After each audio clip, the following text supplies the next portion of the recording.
दुनिया में आज चर्चा सिर्फ भारत के बदले वाले सिंदूरी रंग की नहीं है, बल्कि चर्चा उस रंग की भी है जो आज कई चेहरों से उड़ा है।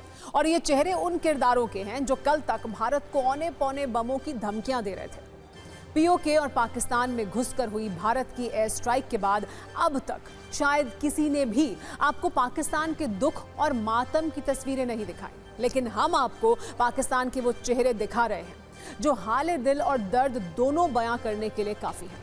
भारत के ऑपरेशन सिंदूर के बाद आज जब पाकिस्तान में एनएससी यानी नेशनल सिक्योरिटी कमेटी की बैठक हुई तो हर नजर शर्म से झुकी थी। दिल पर पत्थर रखकर अपने दुख को छिपाते हुए शहबाज किसी तरह एनएससी की मीटिंग में ये बता रहे थे कि इंडियन आर्मी ने कितने अंदर तक पाकिस्तान को घुसकर मारा है और इसके जख्म कितने गहरे हैं। पहलगाम हमले की स्क्रिप्ट लिखने वाले पाकिस्तानी जनरल आसिम मुनीर का चेहरा तो अपने मुल्क की जीडीपी से भी ज्यादा गिरा हुआ था और शायद वो उस पल को कोस रहे थे जब उनके दिमाग में पहलगाम हमले का ख्याल आया था। जरा ख्वाजा आसिफ से भी मिल लीजिए जो पाकिस्तान के रक्षा मंत्री हैं और रोज चीख चीख कर ये कह रहे थे कि भारत हमला करने वाला है, लेकिन किसी ने उनकी बातों को बिल्कुल वैसे ही सीरियसली नहीं लिया जैसे दुनिया के बाकी देश पाकिस्तान को गंभीरता से नहीं लेते हैं। पाकिस्तान के विदेश मंत्री इसहाक डार ये जनाब जब जब अपना चेहरा चमकाने कैमरे पर आ रहे थे हर बार परमाणु बम से नीचे की बात ही नहीं कर रहे थे, पर आज इसहाक डार इस चेहरे को दिखाने लायक नहीं बचे हैं और माथे पर हाथ रखकर इसे छिपाने की नाकाम कोशिश करते रहे। और ये हैं पाकिस्तान के सूचना मंत्री अताउल्लाह तरार।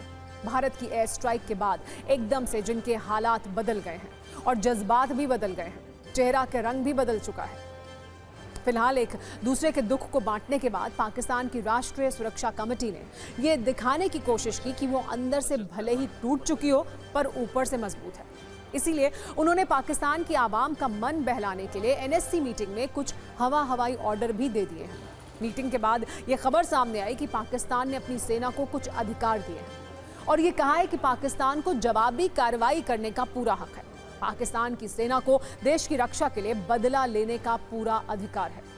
यानी जिस तरह प्रधानमंत्री मोदी ने भारतीय सेना को बदला लेने का फ्री हैंड दिया था, उसी फॉर्मूले को कॉपी पेस्ट करते हुए शहबाज शरीफ ने सेना को पसंद के समय, स्थान और तरीके से जवाब देने की छूट दी है। लेकिन शहबाज ये भूल गए कि फॉर्मूला कॉपी पेस्ट करने से बदला कॉपी पेस्ट नहीं होता है। इसके लिए नीति और नियत की जरूरत होती है और भारत की नीति स्पष्ट है, आतंकियों को मारेंगे, लेकिन पाकिस्तान के सामने संकट यह है कि वो किसे मारेगा, क्योंकि आतंकियों के साथ तो उसका गहरा याराना है।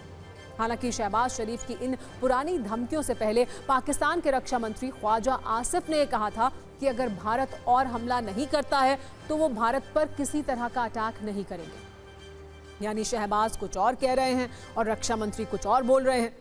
इसे आप डर वाला कंफ्यूजन भी कह सकते हैं, जिसने पाकिस्तान के नेताओं और आर्मी पर बड़ा आघात किया है।